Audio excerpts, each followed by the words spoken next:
Zoé accède à une toute nouvelle transformation grâce au Miraculous de l'abeille, une forme totalement différente de Vesperia. Elle devient Fury, une justicière redoutable qui utilise ses pouvoirs pour protéger les victimes et punir les harceleurs. Aujourd'hui, on va analyser ensemble l'épisode 14 de la saison 6 de Miraculous, Couchorak. L'épisode commence dans la chambre de Zoé, qui cherche un nouveau style de vêtements pour son premier jour de classe. Elle demande à Pollen si ce bonnet lui irait bien, et le Kwami lui répond que sa beauté suffit déjà à illuminer tout le monde. Zoé descend ensuite les escaliers en courant, impatiente de revoir ses amis. Mais sa joie disparaît quand elle tombe sur André, découragé, incapable d'ouvrir les portes de son nouveau commerce, un cinéma. Zoé lui rappelle alors leur promesse. Cette année sera spéciale pour eux, et pour y parvenir, aucun des deux ne doit abandonner ses rêves.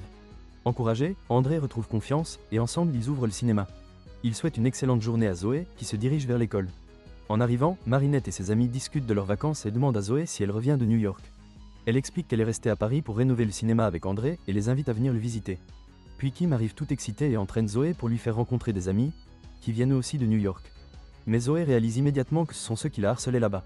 Plus tard, Sabrina regarde tristement une vidéo où Chloé se moque de son nouveau look. Elle regrette d'avoir posté cette photo, mais ses amis la rassurent. Ils prennent des selfies avec elle et les publient pour valoriser son style. Mais Ray surgit, bouscule Zoé et lui fait tomber son téléphone avant de lui lancer une poubelle dessus. Zoé est furieuse. Encore plus tard, Sublime tente de monter dans l'ascenseur, mais Ray, Nelson et Loïc la bloquent. Zoé et Marinette s'en rendent compte et viennent la soutenir. Elles disent que ces trois-là sont vraiment insupportables, mais Sublime préfère les ignorer. En classe, Ray a oublié son livre et ordonne à Nelson de lui en trouver un. Nelson force Loïc à chercher pour lui. Quand Sabrina arrive, il la menace pour lui voler le sien. Zoé observe, s'énerve, mais décide de rester calme et d'agir intelligemment. Elle partage simplement son propre livre avec Sabrina, déterminée à ne pas céder à leur provocation. Plus tard, Marinette prépare un gâteau pour Adrien, mais doit s'absenter quelques secondes. Nelson en profite, il demande à Loïc d'écrire un message insultant sur la boîte. Zoé l'aperçoit et veut prévenir Marinette, mais elle l'en empêche, la menaçant de révéler comment elle était à New York si elle ouvre la bouche. Zoé n'ose donc rien dire. Adrien finit par lire le message, mais il ne s'y attarde pas. Il sait que Marinette ne ferait jamais une chose pareille.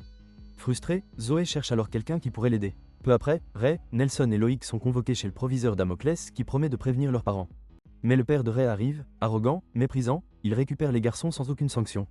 Et pire, il félicite Ray pour son comportement. Zoé craque, elle fond en larmes, se sentant impuissante. Elle confie à Marinette que Ray est celui qui l'a harcelée à New York et qu'elle a l'impression qu'on ne peut rien faire contre des gens comme lui.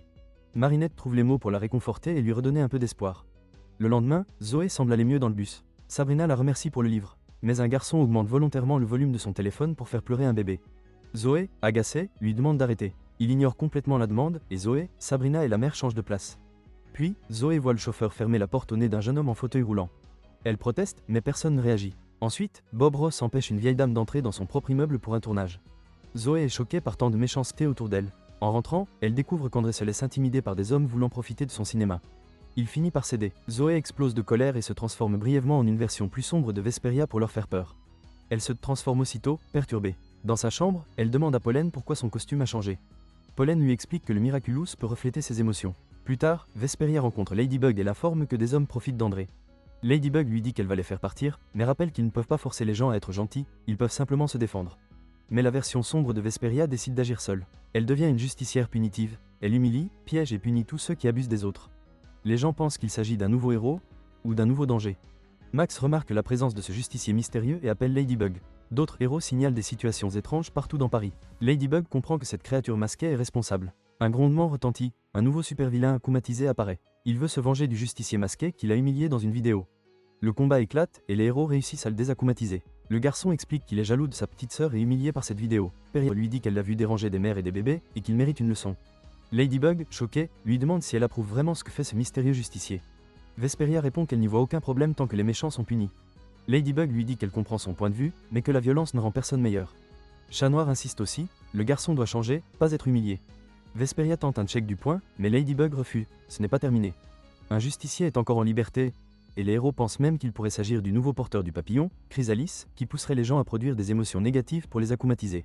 Ladybug dit qu'ils doivent rester prudents. L'épisode se termine ainsi. Zoé n'avoue pas à Ladybug qu'elle est ce justicier masqué, ce qui pourrait avoir de graves conséquences, peut-être même la perte du Miraculous de l'abeille. Dans la scène post-crédit, on voit André qui ne se laisse plus marcher dessus. Il a engagé la sœur d'Alia, boxeuse, pour repousser les hommes venus l'intimider. Zoé en est ravie. Dans sa chambre, Zoé observe Ray et ses amis se faire réprimander.